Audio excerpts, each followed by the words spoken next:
Hey, great news if you live in eastern Maryland, northern Virginia, south central Pennsylvania, or West Virginia. I'm thinking of towns like Hagerstown, Maryland, Winchester, Virginia, Chambersburg, Pennsylvania, and many more, because now you are in close proximity to the greatest, newest Pennsylvania casino, the all-new Parks Casino, now open in Shippensburg, Pennsylvania, less than an hour from Harrisburg, the state capital. Parks Casino Shippensburg, loaded with 500 state-of-the-art slot machines, 48 live dealer electronic table games featuring blackjack, roulette, and more. Bet sports on the best Parks Casino kiosks located in the casino, and then stay and watch all the action. Enjoy the Liberty Bar and Grill, an upscale family-friendly restaurant and sports bar featuring handcrafted cocktails, craft beer, and all your favorite comfort foods elevated to perfection. Get in on all the action. The all-new Parks Casino Shippensburg off Interstate 81. Visit parkscasino.com. Got to be 21 for the casino. Gambling problem? Call 1-800-GAMBLER. Time now for the headlines from Smerconish.com, the newsletter. TC, you know that I've had a very busy week. Indeed. As we've discussed, kind of running on fumes. No. But no rest for the weary, at least today, because... Or tomorrow. Well, it's really today, and I'll tell you why. Because when the radio program is at an end, I need to get dressed again, put on a suit. You got your collars kind of, one is out in, one is out. Yeah. Is that the look? That's right. Oh. So I need to put on a suit, and I need to. Do you like that better? Okay, Steve Bannon. I need to put on a suit now. I'm not going to go to New York. I'm going to go to my normal studio in Philadelphia, where today I have a sit down with one RFK Jr. Oh my! And it's a very difficult interview to do. Are you ready? I will be. Oh, okay. I will be. Now, I will tell you what I did to try and ready myself, right. And it is this. So, last night, obviously finished CNN at 10 p.m. Yes. And I'm driven, right, which is nice. So I get in the car. I'm still in my suit. I've got suitcases in the back. I mean, and I'm tired. No, I'm really? tired. Like every day, my mother would call. Are you tired? Are you tired? No, Mom, I'm not tired. I'm not tired. I'm not. This morning, on the way to the studio, I called to say good morning. First word, are you tired? Yes, Mom. I'm tired. But I pulled up on my iPhone last night for the ride home. RFK Jr.'s announcement speech in Boston about 10 days ago. I think that took you the whole ride home. 1 hour and 50 minutes. Yeah, the whole ride home. And I got to say, I'm really intrigued. Really intrigued. Intrigued by him as a possible serious contender? I'm intrigued by him as a person. Interesting. I'm intrigued by him as a person. I am not here to convince you, hey, you have your hat over there. Yeah. Put it on. Put it on right now? Your merch hat. Oh, yeah. Yeah. It's supposed to rain. You know me. Yeah, nice. Yeah, you like that? Too big. Well, I mean, it's the only one that's I know. like this. We've been through this. All right. So, no, I want to have the conversation, okay? I'm always interested to have the conversation. I know that many media, you don't have to keep it on if you don't want to. I have my Grateful Dead hat on. I know. I bought this at Fare Thee Well. Did you? Yeah. Oh, that's nice. I bought this in Chicago. You have a Soldier few Grateful Dead hats. I do. Yeah, this is my favorite. I don't wear this often because I didn't know it's going to rain. I wouldn't wear this in the rain. Oh, well, we might have to switch. No, I don't want anybody wearing this in the rain. Oh, okay. So back to RFK Jr. Okay. First of all, I don't know who I'm voting for in 2024. Well, but that's because you don't know who's running. But I know who I'm supporting for First Lady. Oh boy. Here we go. I know who I'm for. You know, that's not her real persona, right? I mean, what? I'm for Cheryl Hines. You're for Larry David's wife. I'm for Larry David. Give me Larry David. If I could have Larry David and in the cabinet, Richard Lewis. Oh, boy. Who else would I? The whole Marty thing. Funkhauser. He's gone, sadly. Susie. Jeff! You know I love Curb. I do. RFK Jr., you know this, right? He's married to Cheryl Hines. And by the way, she did, and this is where it gets dicey. Interesting. This is where it gets dicey. Because she is among those who called him on the carpet for comments that he made vax related. Ask him about that. That's how to get into the vax question. I'm Ask going him about to. his wife. I was keenly interested to know. So your wife's vaccinated and you aren't. I was keenly interested to know if, how into the campaign she would be. Now, Right. on the hour and 50-minute long version of the announcement, which was on C-SPAN, I don't see her speech, but she introduced him. Yeah. She's in. She's in. She's in. She's in. So, no, so I believe someone said she had to be. Who said that? Me. Oh. So what do you get? What do you get when you watch an hour and 50-minute long presentation by Bobby Kennedy? At the 48 or 49-minute mark, he says to the crowd in Boston, this raucous crowd in Boston, he's like, hey, I'm just getting started. I'm halfway into this speech. Like, yeah! Really? Yeah. And then he said, this is what happens when you are censored for 18 years. Wait, is it your poof theory? What do you mean? Poof. You know how you have that theory that if people are bottled up and then they are allowed to express themselves, then it's just well, okay. poof. As a fan of the spoken word, I'm intrigued by how he delivered this speech because there's no teleprompter evident, and it appears totally extemporaneous. Notes? Now, how can that be? I don't see any notes. Now, again, I'm in the back of a town car last night watching on an iPhone. But some kind of podium that he could. There's a podium. But he wasn't sliding things. You know, I don't know. You know what to look for. Again, I've got bad eyes. I didn't have my glasses on, but I'm listening more than anything else. Oh. So the announcement speech was like very little about anything vaccine related. He rails against the pharmaceutical industry for sure. But I'll tell you what he goes full hog on. Full hog. The lockdowns and makes some sense to me on how overboard we went. And in particular, he talks about the impact on the minority community. You asked Dr. Birx about that. Yes, week, I did. Which I was impressed by. Yeah. Yeah. So anyway, like Bobby why are you interviewing Bobby? He's a fringe candidate. Okay, just so happens I'm interviewing Bobby Kennedy at a time when a brand new poll has just come out that says he's at 19% 19 against Joe Biden. 19 is not fringe. 19 is not fringe. 19 gets you on the debate stage if it's a general election and the commission on presidential debates, Frank Fahrenkopf and company, if they're running the show. So it's a complicated interview. This is what I really wanted to tell you. Right. It's a complicated interview because you will get him on SiriusXM. Okay. And we will have a long conversation where I won't have a time pressure. Perfect. But CNN is tough because I'm limited on time. I only get so much time. Although Catherine and welcome back, Catherine. Yay, Catherine. My executive producer is back. She's been off for a couple of love her. weeks, and I'm thrilled that she's back. She's going to give me as much time as she can. Correct. We've already had the conversation, but it's not going to be enough time. It's and never, it's one of these. It's like interviewing Trump. They're going to be a whole group of people like, oh, you didn't knee him in the groin. Why didn't you knee him in the groin? Because I want to have the conversation. I don't think you have to knee him in the groin to have the conversation, but you obviously have to bring up difficult topics. And there's a I'm way of going doing to. that. Do it in the Tim Russert way. I'm going to. Yeah. I'm going to, but I'm interested in so many other things. You want to know what else I'm interested in about RFK Jr.? Yes. Well, I'm interested obviously in Cheryl Hines. But I'm interested in the fact that he's running against Joe Biden. Take a good look over the shoulder of Joe Biden in the Oval Office. And you know who you'll see? You know what you'll see? A bust of RFK. You know who else you'll see? A whole bunch of other Kennedys working for the Biden Like administration. 4 or 5 of them. Right. Like 4 or 5 of Right. them. So here's something else. You tell me if I boy. can. You tell me if I can raise this after I go through the substance. Oh, shoot. Oh, no. We've discussed here before how he has a vocal condition. It's the same, I think, as Susan Collins of Maine. Right.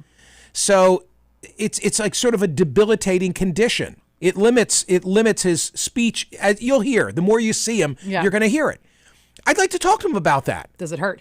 I want to know, does it hurt? Yeah. I want to know, does it impact you in any way beyond your vocal cords? I wonder, can it get worse? Like, can you paralyze them and then not be able to talk? I don't know. Yeah. And with dignity and respect, I think people who hear him are going to wonder. Right. I've not. When you Google him and it auto fills in, one of the top ones is voice. I've not seen him yet on CNN. I've not seen him yet on CNN. I haven't either. And look, I'm going to tell you. And Tucker's gone, so someone's got to interview him. You know what I'm saying? Really? Really? You shitting me? Thank you, Michael, for being open to discourse with sometimes controversial people. Listen to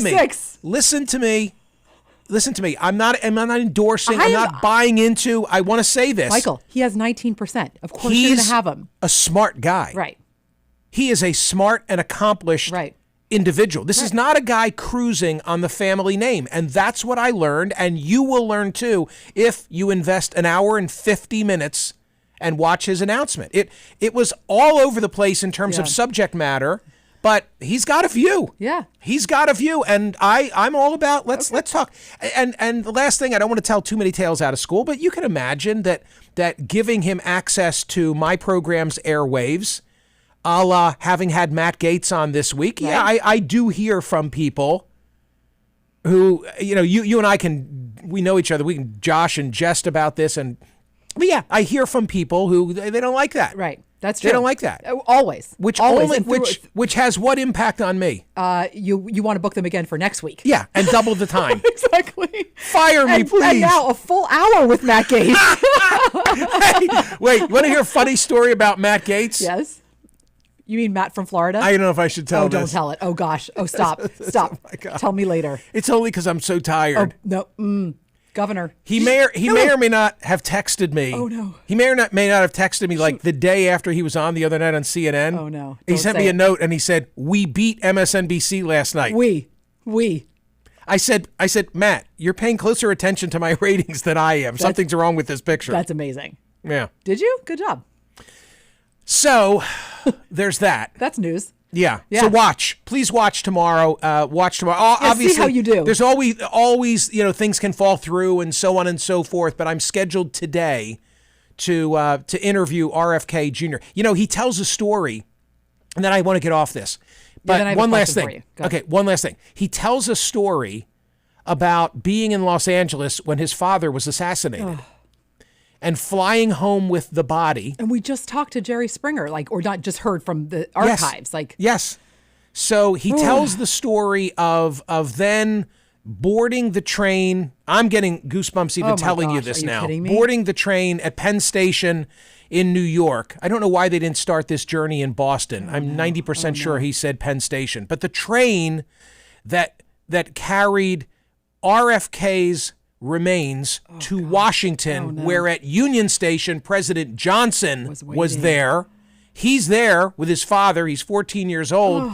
And there are thousands, maybe millions, lining the tracks. And I've heard these stories before because when they came through Philadelphia, there was this unbelievable outpouring, particularly of people of color, standing on the tracks just to pay their respects. Ooh, 14 years old. 14 years old. My goodness. Yeah. So there's that. Okay. So there's that. I know what's on your mind. More headlines now from Smerconish.com, the newsletter. Let's talk about it. Were you drinking last night when you wrote the poll question? Oh, no, I meant that. Oh, what's behind you? Yeah. Was I drinking when Yes, of course. Of course. So everybody knows that last week, before going to New York for CNN for a week, you were still complaining about your hip. So I had to rearrange the furniture because you were still complaining about your hip.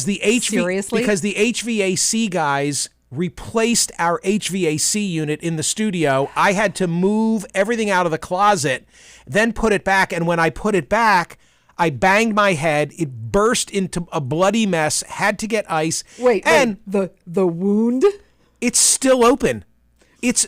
Do you not see that it's open? I do see and that. It's a little scratch. You see, every night they put makeup on it, which irritate. It hasn't gone away. If it's such a little scratch, it's a week. It's a week later. It's a little scratch. You're fine. It's a week later, and you're fine. And no one saw it on TV at all. I'm just laying a predicate here. Okay, but I got to ask Randy, who's running the cameras, to do a full shot of Michael because Michael wants to talk about what's behind him, and you can't see it if I'm in the screenshot. Okay, so Randy's going to do a full shot. Randy, ditch TC. There you go. So in the closet is what's behind me, which is a fabulous piece of art done by, I got to get out of the way. Which way? This way. That way, yeah. Perfect. Gilly Remen. Hi, Gilly. Gilly Remen, who now works at CNN for Fareed. Yeah. But she was like our second editor of the Smerconish.com newsletter. Correct. And she did this portrait of TC and me, which is only bettered by the video, the time-lapse video of her painting it. Right. I'm going to try and hold it up. Here's the deal for those who are watching on YouTube. Right.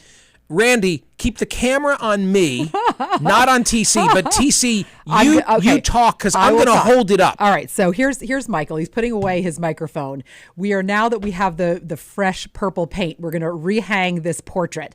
This is the Michael Smerconish program, and it has like Philly in the background, which is unbelievable. So you can see like the Comcast building, you can see Town Hall. It's awesome. It says CNN Philly, and it's you, like the two of us together. It is unbelievable. I actually think that jacket that she's got you painted is kind of reminiscent of the sport coat you had on last night. It's not exactly the same, but it does have some of the tones. Am I holding it in a way that everybody can see it? Yes. You totally are. It's perfect. I mean, she's really talented, she's really isn't talented. she? It's a real piece of art. It's a piece of art. Yeah. Yeah. I'm loving it. I don't know what purple wall to put it on. I'm thinking either like right next to me or right behind you. Either way. It's perfect. Yeah. Well done. Well done. All right, so back on the easel. If you're just listening to this, please come to YouTube so you can see what we're talking about, because spoiler alert, it is worth seeing. Right, Michael? All right, Michael's putting it back on the easel. All right, don't touch it. Perfect. All right. How's that? Perfect. You're back. Nice job, Gilly. Good job, Gilly. Yeah, little Benny, like and subscribe. YouTube, like and subscribe. This is what you get. Okay. Who knows what other art we'll be unveiling here? You get to see TC's hat and Gilly's portrait. All right, back to today's poll question. Yeah. Do you think Mike Pence took Donald Trump to the woodshed in his grand jury testimony? Is that not the greatest poll question? Maggie Haberman was my guest last night on CNN. By the way. You two are good together. Yeah, I agree with that. Yeah. And I said, but see, I didn't say it that way to her. No, you didn't. I should have. But isn't that the question? Last night, you're driving home, like typing it in. Listening to RFK and maybe having a scotch. Exactly. And that was the poll question I came up with. I think it's the greatest poll question. I know you do. So Pence is before a grand jury for 7 hours, and guess who wasn't there? The MAGA base. So was this finally... Yeah, but don't you think it all comes out? I voted no because I think it all comes out, and he's not going to want it to come out. That's why I voted no. I don't know, man. Every time I see him, he reminds me of Chauncey Gardner, like he's playing a role. Okay, so what role does he play now? How could he not unload on Trump? How could he not? A mob is within 30 feet calling for his execution. Because he knows it will come out. And he's kidding himself if he thinks that the MAGA base is ever going to like warm to him because he was Trump's VP. You can't have it both ways. You're either in that tent or you're not. And splitting, look at the polls. He doesn't even register. He doesn't register. Doesn't even register. He's no 19%. He's not Bobby Kennedy. It's true. It's true. Maybe because he's not married to Cheryl Hines. Oh boy. How much of RFK Jr.'s... Does Bobby call Cheryl mother? How? No. Oh, wait. Well, maybe in a totally different way. Stop it. No. Stop with yourself. No. Stop. Wow, you are overtired. Moving on to yesterday's poll results. Yesterday's poll results with 21,693 votes. Agree or disagree with Thomas Friedman? The vice presidency is, quote, really going to matter in the 2024 election. Oh, by the way, Tom Friedman's on my CNN show tomorrow, too. Yeah, no big deal. Yeah. And you know who else? Who? Gene Twangy. I mean, you're done. The greatest triumvirate of guests. No, I'm not. Bobby Kennedy, two-time Pulitzer Prize winner Thomas Friedman, and the author of iGen, and now a brand new book called Generations. What did the three of them think of each other? Wow. And I said to Catherine, no more guests. I got to go long. I don't have enough time. No. I don't have enough time. I could do an hour with any of them. Volunteer for 2 hours. No. Remember when we did that and it was demonstrably more than double the work? Was it? Yes. And you told me to remind you of that. Okay, well, thank you for reminding me. Anyway, so that yesterday's poll result, do you agree or disagree? 81% agreed that the vice presidency is really going to matter. Yeah, 81%. Mm-hmm. Yeah, how could you not? How could you not? I mean, the whole Biden thing with the note card and the LA Times reporter, and I get that the way she asked the question it was thematically the same, but it's not as if it was the exact Word for same word. question. But I told Maggie last night, Yeah. it's political malpractice. It's a bad optics, whoever she sends said. Biden Yeah. out there with notes like that in his Yeah. pocket. Yeah. It's so embarrassing, and it furthers all these other complaints that he's just not with it. Well, and that's the exclusive content, which applies to that today at Smerconish.com. Michael Hoden, PhD. Dr. Hoden writes our national conversation on aging. Isn't that perfect It's timing? perfect. It's absolutely perfect. Yeah. Great piece to put All in, right. in original content. TikTok, got to go. Now? Yeah. Oh. All right, let's promote some things. Okay. Okay, you have Ron Insana I do. on TC After Dark. It's a good Ron's one. a great guy. I've not yet listened. I do on weekends, but TC talks about, like, what do you tell your kids about their finances? I've made it required listening for everyone I know that's in their 20s. Yeah, and Ron's brilliant and TC's okay. So there's that. There's that. I had a little help with the questions. They're particularly good. Are they? Yes. Okay, I'll listen this weekend. Like and subscribe on YouTube. Tomorrow, seriously, tomorrow. CNN. This is like a special one, and yeah, I think it's gonna be a good program. I really think it's gonna be a good program. Great. All right, see ya. That's it. Thank you. Good week.